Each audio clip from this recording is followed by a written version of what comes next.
मैं अभिमन्यु कुमार। मैं इस वीडियो में आप लोगों को बताऊंगा कि पैक्स में धान कैसे बेचें। तो सबसे पहले आप लोगों को क्या करना है पैक्स में धान बेचने के लिए कि रैती या गैर रैती का पहले तो ई पैक्स के गवर्नमेंट वेबसाइट पे जाकर के पहले आप लोग को रजिस्ट्रेशन करना होगा। रजिस्ट्रेशन करने के 24 घंटे बाद आप लोग को फिर से रिफिल करना होगा फॉर्म को रिफिल करने के बाद एक कागज़ जनरेट होगा, जिसको मतलब कि मान लीजिए कि गैर रैती के लिए करा रहे हैं तो जो कागज़ मिलेगा उस पर केवल आवेदक का साइन होगा। लेकिन अगर गैर रैती के लिए करा रहे हैं तो जो कागज़ मिलेगा उस पर आपको किसान सलाहकार या वार्ड सदस्य का साइन चाहिए होगा। तो ये सारे काम करने के बाद आप लोगों को मतलब कि पैक्स अध्यक्ष को दे देना है कागज़। और अगर रैती का कागज़ है तो उसमें अपने ज़मीन का कागज़ लगा देना है। अगर मान लीजिए कि आपके पिताजी के नाम से, मान लीजिए दादाजी के नाम से कागज़ है या दादाजी के नाम से कागज़ है, तो अगर आप लोग रैती के बनवाना चाहते हैं तो उसमें क्या करना है कि उनका तो रसीद संख्या डालेंगे ही, और साथ में जब आवेदक के साथ उसका क्या संबंध है तो उसमें क्या कर देंगे कि आवेदक उसका उत्तराधिकारी है। तो इस तरह से आप लोग रैती का कागज बना सकते हैं। मान लीजिए कि 4 पीढ़ी ऊपर का आपके पास रसीद है तो बना नहीं पा रहे हैं, तो उसको इस तरह से बना पाएंगे आप लोग रैती का कागज। और मान लीजिए किसी के पास कुछ जमीन ही नहीं है तो वो मतलब कि आराम से गैर रैती का कागज बना करके 100 क्विंटल तक धान बेच सकता है। और वो आपके पैक्स के अध्यक्ष के ऊपर डिपेंड करता है। आप लोग मिल करके वहां से पता कर लीजिए कि वो गैर रैती का धान ले रहा है या नहीं ले रहा है। वैसे तो बिहार में भी कहीं बंद नहीं है, लेकिन कहीं कहीं ऐसे डिस्ट्रिक्ट है जहाँ पे मतलब कि केवल क्या कहलाता है कि गैर रैती का धान नहीं उठा रहा है। इस वजह से क्योंकि उस पूरे के पूरे पंचायत में क्या हो जा रहा है ना कि केवल गैर रैती का ही धान सेल हो जा रहा है और जो वास्तविक किसान है उसका धान सेल नहीं हो पा रहा है। तो इस वजह से कहीं कहीं जिले के डिस्ट्रिक्ट लोग, बिहार के मैं बात कर रहा हूँ, कहीं कहीं जिले के डिस्ट्रिक्ट मजिस्ट्रेट लोग क्या करते हैं कि कुछ चुनिंदे मतलब कि पंचायत को कुछ टाइम के लिए ब्लॉक कर देते हैं कि वो गैर रैती के माध्यम से धान नहीं दे पाएंगे।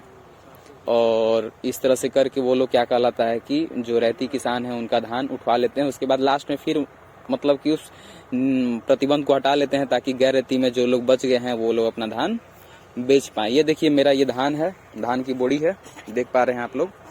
और आप लोग इसके लिए क्या करना होगा कि अब तो मतलब कि पैक्स अध्यक्ष आकर के आप लोग को बोरा नहीं देगा, ना ही व्यवस्था देगा कि आप लोग धान पहुंचाएं। लेकिन बिहार में तो ऐसा है कि पैक्स अध्यक्ष को चाहिए कि जाकर के किसान का धान खलिहान में से ही अपना उठा ले। लेकिन हम लोग के यहाँ अभी ऐसा सिस्टम नहीं हो पाया है।